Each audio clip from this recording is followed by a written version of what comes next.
मैं एक सवाल पूछ लूं ताकि आप अपनी बात कहें उस पर। मेरा सवाल यह है सर कि इस देश में अफजल गुरु जो 4 पायदानों से फांसी पा जाने के बाद लटकाने की प्रक्रिया में होता है, तो आधी रात को लोग जाके अदालत खुलवा लेते हैं कि साहब इसको फांसी मत दो। बुरहान वानी उसके मारे जाने के बाद, बुरहान वानी के मारे जाने का, मैं दुरुस्त कर लेता हूं, याकूब मेमन का केस था। बुरहान वानी के मारे जाने के बाद सुरक्षा बलों के हाथों इस देश की राजनीतिक पार्टियां ताल ठोक के ये कहती हैं कि हम तो उसे आतंकवादी नहीं मानते हैं। साध्वी प्रज्ञा को भी फिर उसी आधार पर इन लोगों ने टिकट दिया, तो बुरा क्यों लगा? देखिए, इस देश में सियासत का क्रिमिनलाइजेशन कांग्रेस ने किया है और ये एक मालूम हिस्ट्री है, इतिहास है, सब जानते हैं, मानते हैं।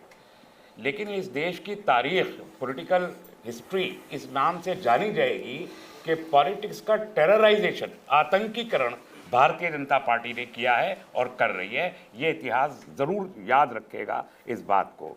साध्वी प्रज्ञा जी पर उत्पीड़न हुआ है, उनको पीड़ित किया गया है, इसमें कोई दो राय नहीं है। और इस तरह का उत्पीड़न जो लोग जेल में जाते हैं, हमारे जेलों की जो व्यवस्था है तमाम लोगों का होता है। इस देश में वो लोग भी हैं जो 25 साल तक इस किस्म के इल्ज़ामों में रहे और आखिरकार बरी होकर अपने घरों में चले गए, उनके करियर तबाह हो गया, उनकी भी हड्डियां तोड़ी गई हैं, वो भी रोए हैं, उनके साथ भी गैर इंसानी बर्ताव किया गया। और साध्वी जी के साथ तो इतना ज़्यादा, जिसकी वो शिकायत नहीं कर रही, वो एक महिला हैं और एक सम्मानित साध्वी होने के नाते सम्मानित महिला रही है। वो जेल मैनुअल के एतबार से उनको फीमेल गार्ड्स मिलने चाहिए थे, सुरक्षाकर्मी, जो न दे के हमेशा मेल गार्ड दिए गए। लेकिन उन्होंने 2008 में भी जो एफिडेविट दिया उसमें भी इसकी शिकायत नहीं की। बाद में तो सो कॉल्ड हिंदू सरकार आ गई 2014 में, तब तो कांग्रेस की सरकार थी 2008 में। मैं एक चीज आपसे सॉरी कह के पूछना चाहता हूँ, हिंदू और मुसलमान सरकार क्या होती है? 14 से पहले मुसलमान सरकार थी क्या? क्या बात है? 14 से पहले मुसलमान सरकार थी क्या, जो आप कह रहे हैं 14 के बाद हिंदू सरकार आ गई थी? गलत बात है। आप पढ़े लिखे आदमी है सर, कैसी बात करते हैं? मैं इसीलिए कह रहा हूँ, और खुद पॉलिटिकल एक्टिविस्ट हैं। 30 मई 2014 अशोक सिंघल जी जो विश्व हिंदू परिषद के उस वक्त अध्यक्ष थे, उन्होंने कहा कि अशोक सिंघल संवैधानिक पद पे बैठे थे क्या किसी? नहीं, 800 साल के अशोक सिंघल किसी संवैधानिक पद पे बैठे थे क्या? खंडन किसी ने नहीं किया भाई। अशोक सिंघल संवैधानिक पद पे थे या अशोक सिंघल की हर बात को आप पत्थर की लकीर मानते हैं, तस्लीम रहमानी होने के बावजूद? अच्छा, उनके गुट की सरकार आ गई, चलिए मान लीजिए, तो 4 साल उससे पहले यानी कि आपके गुट की सरकार थी? इस पीड़ा की उससे पहले आपके गुट की सरकार थी? उससे पहले सरकारी खर्चे पे,